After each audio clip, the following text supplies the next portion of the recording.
Hello everyone, welcome back to एसकेडेन academy. Good evening to all of you. आज हम लोग जो 5000 मास्टर सीरीज का स्टैटिक जीके जो डिस्कशन कर रहे हैं उसका सेट प्रैक्टिस 16 का डिस्कशन करेंगे। और इससे पहले जो लोग वीडियो नहीं देखे हैं वो लोग चैनल के प्लेलिस्ट में जाकर देख लीजिएगा। इससे पहले 15 सेट अपलोड कर दिया गया है। और जो लोग चैनल को सब्सक्राइब नहीं किए हैं वो लोग प्लीज़ चैनल को सब्सक्राइब कर लीजिए और दोस्तों को भी शेयर कर दीजिएगा। जो भी सोशल ग्रुप है आप लोग उसमें शेयर कर दें ताकि इस वीडियो का लाभ उन लोगों को भी मिले। तो चलिए स्टार्ट करते हैं। आज का पहला क्वेश्चन, फर्स्ट क्वेश्चन है, the fractured Himalaya India Tibet China 1949-62 पुस्तक के लेखक कौन है? The fracture Himalaya India Tibet China 1949-62 पुस्तक के लेखक कौन है? तो इसका आप लोग बताइए आंसर क्या हो जाएगा। तो करेक्ट आंसर हो जाएगा ए नंबर, निरुपमा राव।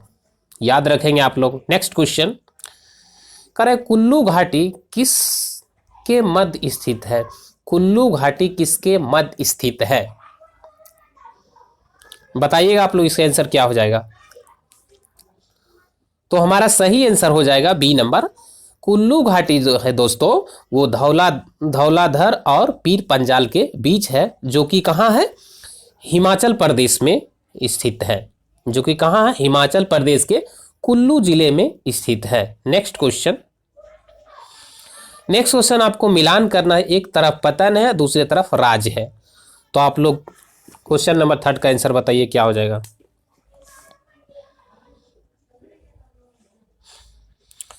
तो आपका हो जाएगा भटकल, आपका हो जाएगा कर्नाटक हो जाएगा, और एलेप्पी आपका हो जाएगा ये आपका केरल हो जाएगा, और काकीनाडा आपका आंध्र प्रदेश हो जाएगा, और तूतीकोरिन आपका तमिलनाडु हो जाएगा।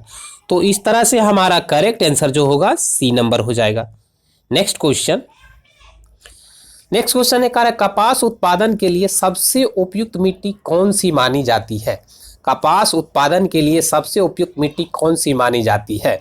तो दोस्तों हमारा करेक्ट आंसर हो जाएगा बी नंबर, काली मिट्टी। आप लोग याद रखेंगे अच्छे से। नेक्स्ट क्वेश्चन, दिए गए विकल्प में कौन सा राज्य नर्मदा नदी घाटी का भाग नहीं है? नर्मदा नदी घाटी का भाग कौन सा नहीं है? तो दोस्तों आपका करेक्ट आंसर हो जाएगा डी नंबर, राजस्थान। नर्मदा नदी जो है महाराष्ट्र, गुजरात, मध्य प्रदेश ये तीनों स्टेट को कवर करती है, बट राजस्थान को नहीं कवर करती, इसलिए करेक्ट आंसर हमारा जो हो जाएगा राजस्थान हो जाएगा। नेक्स्ट क्वेश्चन, दिए गए विकल्प में कौन सा सुमेलित नहीं है? दिए गए विकल्प में कौन सा सुमेलित नहीं है? बताइएगा आप लोग आंसर इसका क्या होगा। तो हमारा करेक्ट आंसर हो जाएगा डी नंबर, 2 और 3 सही नहीं है।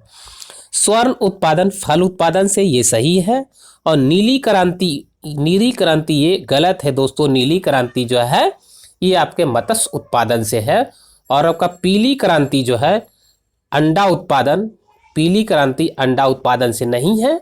आपका पीली क्रांति जो है तिलहन उत्पादन से संबंधित है। तो इस तरह से हमारा सही आंसर हो जाएगा D number. Next question, Bharat में कृषि को प्रभावित करने वाला मौसम का सबसे महत्वपूर्ण तत्व है। तो दोस्तों हमारा करेक्ट आंसर हो जाएगा वृष्टि, दैट इज वर्षा। दोस्तों और भी इसमें फैक्ट जो है आर्द्रता है, तापमान है, हवा है, तो ये भी प्रभावित करते लेकिन बहुत कम करते, लेकिन सबसे ज़्यादा क्या करता है? वर्षा प्रभावित करते हैं। नेक्स्ट क्वेश्चन, पृथ्वी के उद्गम की नेबुलर परिकल्पना किसने दी थी? पृथ्वी के उद्गम की नेबुलर परिकल्पना किसने दी थी? तो क्वेश्चन नंबर 8 का आंसर आप लोग बताइएगा। तो करेक्ट आंसर है आपका Immanuel Kant. Immanuel Kant. Next question आपका 9 नंबर।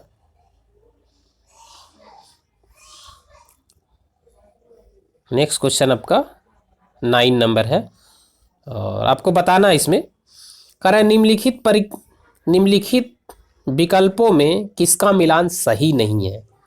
तो बताइएगा किसका मिलान सही इसमें नहीं है। तो हमारा गलत हो जाएगा आपका दुधवा राष्ट्रीय उद्यान। दोस्तों दुधवा राष्ट्रीय उद्यान छत्तीसगढ़ में नहीं है, आपका ये दुधवा राष्ट्रीय उद्यान जो है यूपी में है। कहाँ है? यूपी में। बाकी आपका कान्हा मध्य प्रदेश, घाना राजस्थान और काजीरंगा जो है असम में है। नेक्स्ट क्वेश्चन 11 है, कह रामसर सम्मेलन संबंधित है। तो दोस्तों रामसर सम्मेलन जो है वेटलैंड डेट इज शुष्क भूमि से संबंधित है। वेटलैंड डेट इज शुष्क भूमि से संबंधित है। दोस्तों हमारे इंडिया में जो है टोटल जो हमारे वेटलैंड्स है रामसर साइट्स है वो 75 है। नेक्स्ट क्वेश्चन कर दिए गए विकल्पों में कौन वैश्विक तापमान के लिए उत्तरदायी नहीं है। दिए गए विकल्प में कौन वैश्विक तापमान के लिए उत्तरदायी नहीं है। तो हमारा करेक्ट आंसर हो जाएगा आर्गन। आप लोग याद रखेंगे इसको अच्छे से। नेक्स्ट क्वेश्चन अरे यदि किसी वस्तु की मांग की ऋणात्मक आय लोच है, यदि किसी वस्तु की मांग की ऋणात्मक आय लोच है और धनात्मक मूल्य लोच है तो ये वस्तुएं किस प्रकार की होगी। तो दोस्तों इसका सी नंबर हो जाएगा निम्न स्तरीय वस्तु, यानी कि लो कैटेगरी का होगा, घटिया कैटेगरी। नेक्स्ट क्वेश्चन है करें किसी देश की राष्ट्रीय आय का निर्धारण करने के लिए निम्न में से कौन सी पद्धति प्रयोग में नहीं लाई जाती है। कौन सी पद्धति जो है राष्ट्रीय आय का निर्धारण करने में नहीं लाई जाती है, आपको बताना है। तो दोस्तों इसका करेक्ट आंसर हो जाएगा निवेश पद्धति हम लोग राष्ट्रीय आय का निर्धारण के लिए नहीं यूज करते हैं। नेक्स्ट क्वेश्चन करें दिए गए विकल्प में किस पंचवर्षीय योजना की अवधि 4 वर्ष की थी। बताइएगा इसका आप लोग आंसर क्या हो जाएगा। तो करेक्ट आंसर हो जाएगा 5वीं।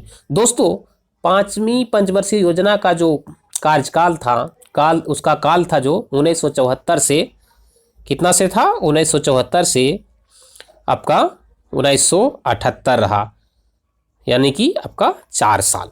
ठीक है, इसमें जो है मेनली किस पे जोर दिया गया है, गरीबी और बेरोजगारी को दूर करने पर इस पे जोर दिया गया है। मेन उद्देश्य यही था।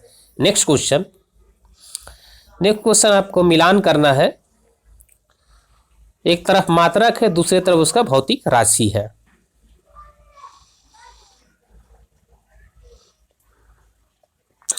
तो आपका त्वरण का हो जाएगा मीटर पर सेकेंड, बल का हो जाएगा न्यूटन हो जाएगा और कार्य का जूल हो जाएगा, आवेग का न्यूटन सेकेंड हो जाएगा। तो इस तरह से हमारा करेक्ट आंसर जो हो जाएगा ए नंबर हो जाएगा। नेक्स्ट क्वेश्चन करें किसी लटके हुए कालीन को जब छड़ी से पीटा जाता है तो धूल के कण उससे बाहर निकल जाते हैं। किसी लटके हुए कालीन को जब छड़ी से पीटा जाता है तो धूल के कण उससे बाहर निकल जाते हैं, तो किस कारण होता है। तो दोस्तों ये हो जाएगा करेक्ट हो जाएगा आपका ए नंबर, जड़त्व के कारण। दोस्तों आप जानते हैं कि न्यूटन के फर्स्ट नियम के थ्रू ये जड़त्व का नियम भी कहते हैं, जो कि इसके 2 नियम हैं। जड़त्व के भी 2 नियम हैं। एक तो पहला है कि कोई वस्तु अगर रेस्ट में है तो रेस्ट में रहना चाहता है, दूसरा है कोई वस्तु अगर गति में रहना चाहता है। तो एक कंडीशन रेस्ट के लिए, दूसरा कंडीशन मोशन के लिए, यानी कि 2 टाइप में दिया गया। नेक्स्ट क्वेश्चन 17 नंबर आपका 17। क्वेश्चन नंबर 17 आप लोग बताइए क्या हो जाएगा आंसर इसका। सर्वात्रिक गुरुत्वाकर्षण ने नियतांक का मान होता है? सार्वत्रिक गुरुत्वाकर्षण नियतांक का मान कितना होता है?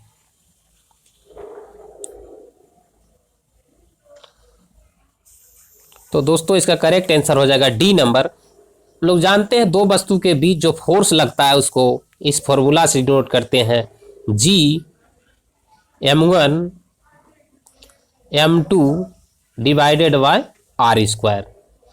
r क्या है? दो वस्तु के बीच का जो डिस्टेंस होता है उसी को क्या बोलते हैं? r बोलते हैं। और उसके बीच जो फोर्स लगता है m1 m2, दो वस्तु का, दोनों जो भी वस्तु है उसका मास है, और उन दोनों के जो फोर्स लगेगा उसको F से डिनोट किया गया। और G क्या है? यूनिवर्सल कांस्टेंट है, जिसका मान क्या होता है? 6.67 इंटू 10⁻⁻11 न्यूटन मीटर पर kg स्क्वायर। नेक्स्ट क्वेश्चन करें, सर्वाधिक प्रत्यास्था वाला पदार्थ निम्न में से है कौन है?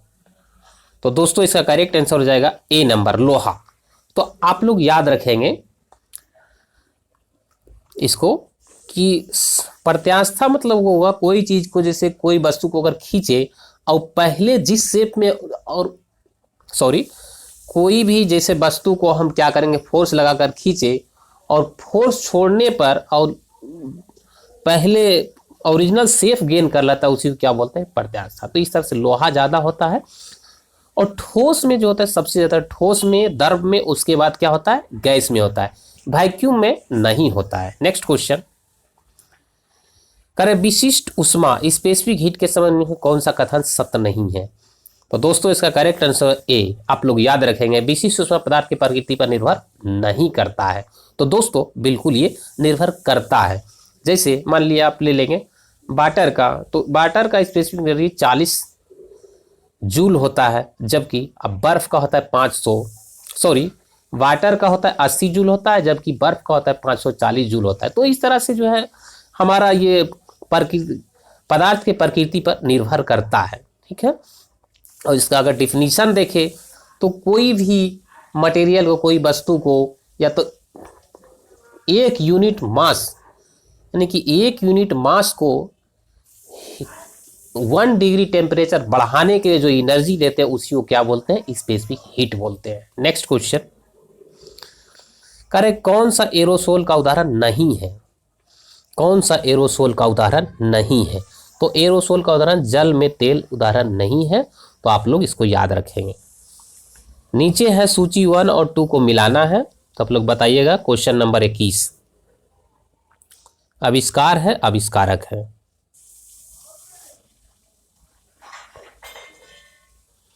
तो न्यूट्रॉन का आपको हो जाएगा जेम्स चैडविक, और आपका इलेक्ट्रॉन का हो जाएगा जे थॉमसन, और प्रोटॉन आपका हो जाएगा, प्रोटॉन का आविष्कार आपका किए गोल्डस्टीन ने, और आपका परमाणु के नाविक ई रदरफोर्ड।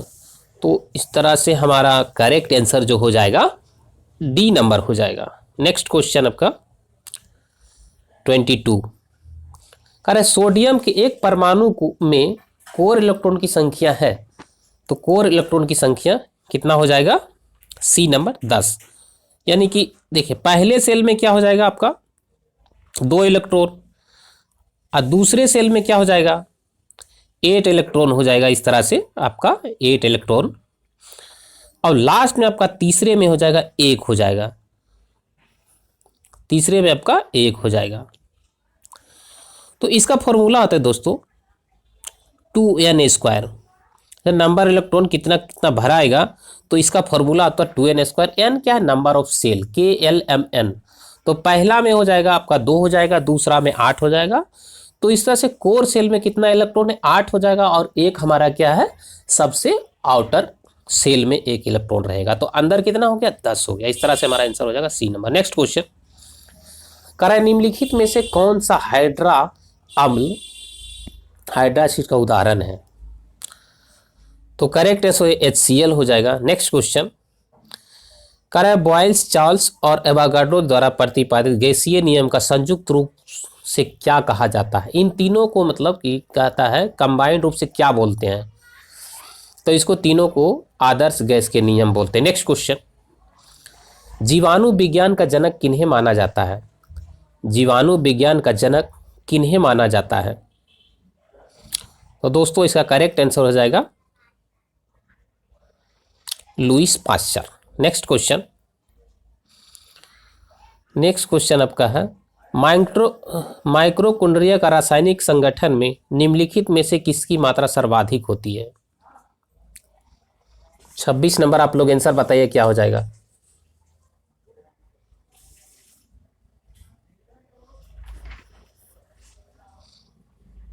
तो इसका करेक्ट आंसर हो जाएगा protein. Next question 27, question number 27 का प्लाज्मा के संबंध में कौन सा कथन सही नहीं है? प्लाज्मा से संबंधित कौन सा कथन सही नहीं है? तो सी नंबर करेक्ट हो जाए। इसमें रक्त कणिकाएं होती है दोस्तों, प्लाज्मा में रक्त कणिकाएं नहीं होती है। और प्लाज्मा में जो है वाटर की प्रतिशत जो होता है 90% होता है, 90%। नेक्स्ट क्वेश्चन आपका 28 नंबर है। कह रहा हेपेटाइटिस बी एक संचारी रोग है जो कि मुख्य रूप से किस अंग को संक्रमित करता है? तो 28 का आप लोग आंसर बताइएगा क्या हो जाएगा।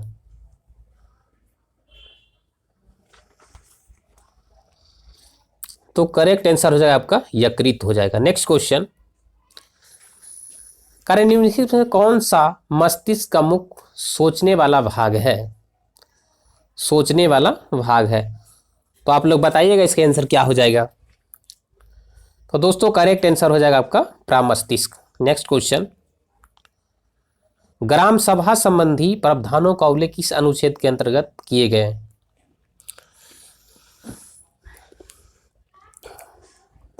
बताइए आप सभी लोग इसका आंसर क्या हो जाएगा।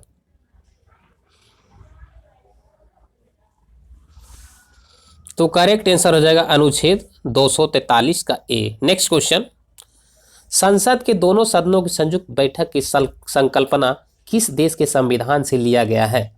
तो दोस्तों आपका करेक्ट आंसर हो जाएगा ऑस्ट्रेलिया। नेक्स्ट क्वेश्चन, उच्चतम न्यायालय की अभिलेख न्यायालय का उल्लेख संविधान के किस अनुच्छेद में किया गया है?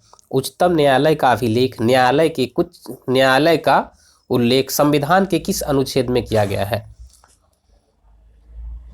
तो करेक्ट आंसर अनुच्छेद 129। नेक्स्ट क्वेश्चन याद रखेंगे आप लोग, इंपॉर्टेंट क्वेश्चन है वो।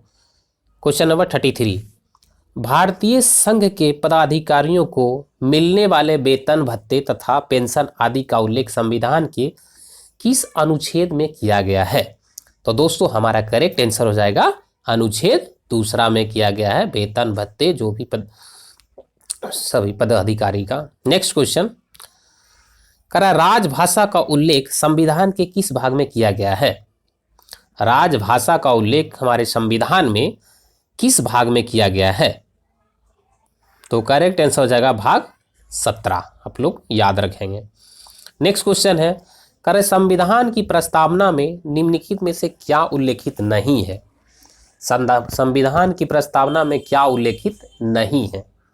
तो दोस्तों धार्मिक न्याय उल्लेखित नहीं है, बाकी आपका आर्थिक न्याय हो गया, राजनीतिक न्याय होगा, सामाजिक न्याय, ये सब उल्लेख है। नेक्स्ट क्वेश्चन, संविधान के किस संशोधन द्वारा सहकारी समितियां शब्द जोड़ा गया है? संविधान के किस संशोधन द्वारा सहकारी समितियां शब्द जोड़ा गया है? तो बताइएगा आप लोग इसका आंसर क्या हो जाएगा।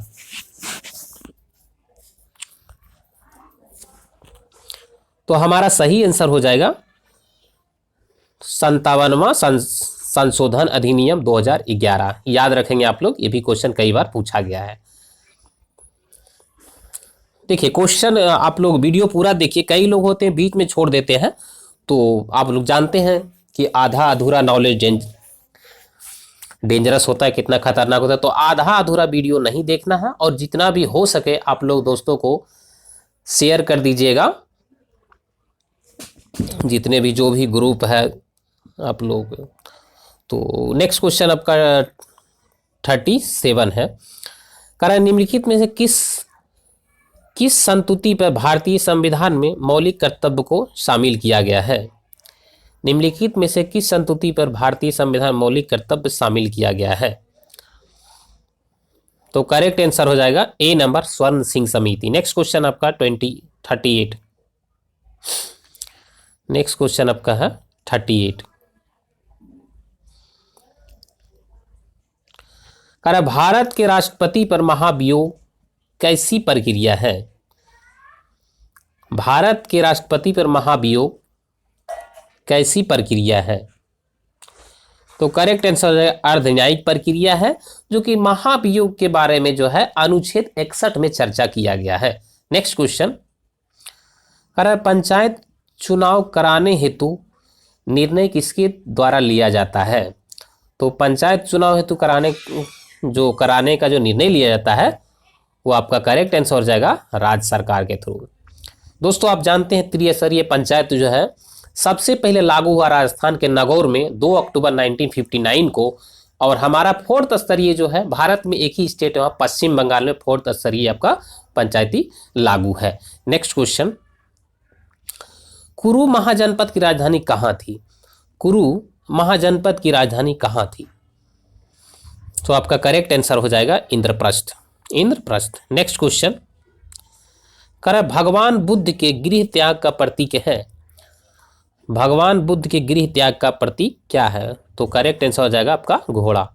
नेक्स्ट क्वेश्चन कह रहा गढ़वाल वंश के संस्थापक कौन था? गढ़वाल वंश के संस्थापक कौन था? तो करेक्ट आंसर हो जाएगा चंद्रदेव। नेक्स्ट क्वेश्चन कह रहा दीवान ए खैरात निम्न में से किस शासक से संबंधित है? दीवान ए खैरात निम्न में से किस शासक से संबंधित है? बताइएगा आप लोग आंसर इसका क्या हो जाएगा। आप लोग अपना भी टिक करते जाइए, और कितना नंबर आ रहा है 50 में तो आप लोग जरूर बताइएगा कमेंट बॉक्स करके। जो भी होगा आप लोग कमेंट बॉक्स में कमेंट करके जरूर बताइएगा। तो करेक्ट आंसर हो जाएगा आपका फिरोज शाह तुगलक। नेक्स्ट क्वेश्चन है आपका कह रहा है एकाश्म गोलाकार स्तंभ निर्माण विधि किस काल की कला की विशेषता है? एकाश्म गोलाकार स्तंभ निर्माण विधि किस काल की कला की विशेषता है? तो करेक्ट आंसर हो जाएगा मौर्य काल। नेक्स्ट क्वेश्चन आपका है कह रहा है कुबत उल इस्लाम मस्जिद कहाँ है? कुबत उल इस्लाम मस्जिद कहाँ है? तो दोस्तों हमारा सही आंसर जो हो जाएगा दिल्ली हो जाएगा। आप लोग याद रखेंगे अच्छे से। नेक्स्ट क्वेश्चन है कह रहे सिंधु काल में सीसा निम्नलिखित में से कहाँ से आयोजित किया जाता था? यानी कि सिंधु काल में कहने का मतलब दोस्त सीसा कहाँ से मंगवाया जाता था? तो इसका करेक्ट आंसर हो जाएगा ईरान। नेक्स्ट क्वेश्चन आपका है सूची 1 और सूची 2 को मिलान करना है।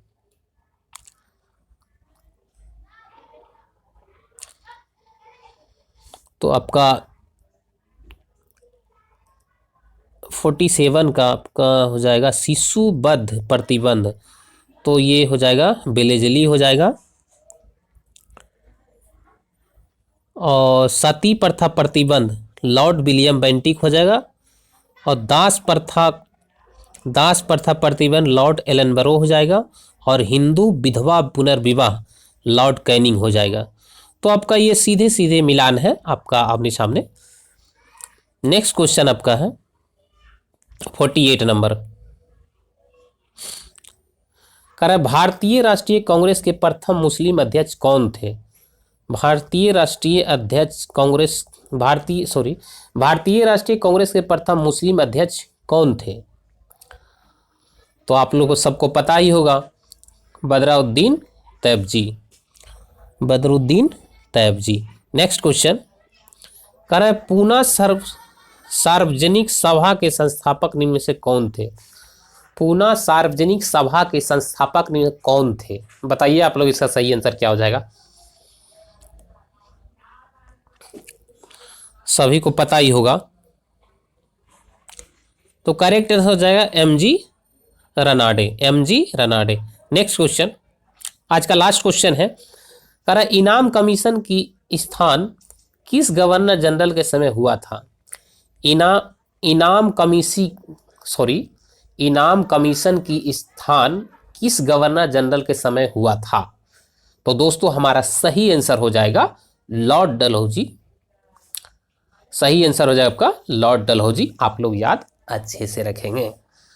और चलते हैं हम लोग अभी जो आज का और जो इम्पोर्टेंट बचा है, कुछ स्मरणीय तथ्य है, उसको हम लोग देखते हैं, क्योंकि यहाँ से भी बहुत क्वेश्चन बनता है। और आप लोग पूरे अच्छे से तैयारी में लग जाइए, क्योंकि दरोगा का जो नोटिफिकेशन आ चुका है, वैकेंसी आ चुका है। तो आप लोग अब टाइम पास मत करिए, और ये वीडियो जो है आप लोग दोस्तों को शेयर करिए, जो भी ग्रुप हो उसमें डालिए। और देखते हैं आज का, आइए इम्पोर्टेंट पॉइंट। अरे तुगलक वंश के संस्थापक जो है गयासुद्दीन तुगलक थे। गयासुद्दीन तुगलक का उत्तराधिकारी मोहम्मद बिन तुगलक हुआ। तो गयासुद्दीन तुगलक का उत्तराधिकारी कौन बने? मोहम्मद बिन तुगलक। और तुगलक वंश के संस्थापक कौन थे? गयासुद्दीन तुगलक। आगे है कि मोहम्मद बिन तुगलक मध्यकालीन सभी सुल्तानों में से सबसे योग्य, शिक्षित एवं विद्वान शासक था। मोहम्मद बिन तुगलक जो मध्यकालीन सभी सुल्तानों में से सबसे क्या था? योग्य था, शिक्षित था और विद्वान शासक था। इसे स्वप्नशील, पागल, रक्त पिपासु कहा गया है। इसे स्वप्नशील, पागल और रक्त पिपासु भी कहा गया है। आगे है कृषि क्षेत्र के विकास हेतु इसने अमीर ए कोही विभाग की स्थापना की। कौन? मोहम्मद बिन तुगलक। इसने अपनी राजधानी को दिल्ली से स्थानांतरित कर देवगिरी स्थापित की तथा इसका नाम दौलताबाद रखा। आगे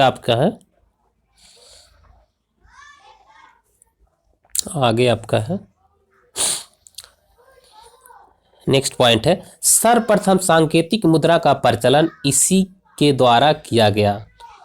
सर एडवर्ड थॉमस ने मोहम्मद बिन तुगलक को प्रिंस ऑफ मिनर्स कहकर पुकारा। सर एडवर्ड थॉमस ने मोहम्मद बिन तुगलक को प्रिंस ऑफ मिनर्स कह के पुकारा। आगे है इसी के शासनकाल में मोरक्को यात्री इब्न बतूता भारत आया। इसी के शासनकाल में मोरक्को यात्री इब्न बतूता भारत आया। इसने जैन धर्म के प्रसिद्ध संत जिन प्रभु सूरी को सम्मानित किया। ब्राह्मणों पर जजिया लागू करने वाला पहला मुसलमान शासक था फिरोज शाह तुगलक। अगला पॉइंट आपका है सल्तनत काल में उधार दिए गए धन का हिसाब रखने वाले व्यक्ति को मजूम आदर कहा जाता था। आगे आपका है एक तरफ विभाग है, दूसरे संबंधित सुल्तान है। तो कह रहा है दीवान ए अर्ज बलवन हो जाएगा। दीवान ए अर्ज के सुल्तान क्या हो जाएगा? बलवन हो जाएगा। दीवान ए मुस्त खराज अलाउद्दीन खिलजी होगा। आप लोग याद रखेंगे, इसमें भी खो है और इसमें भी खो है, ठीक है।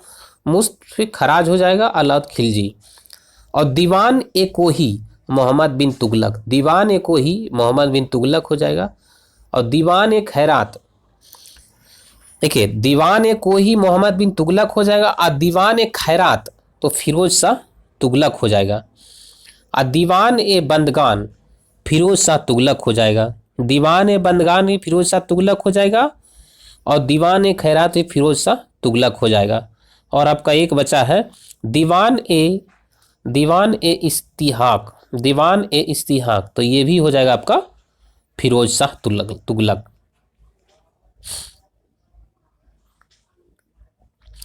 तो आज का यहीं तक।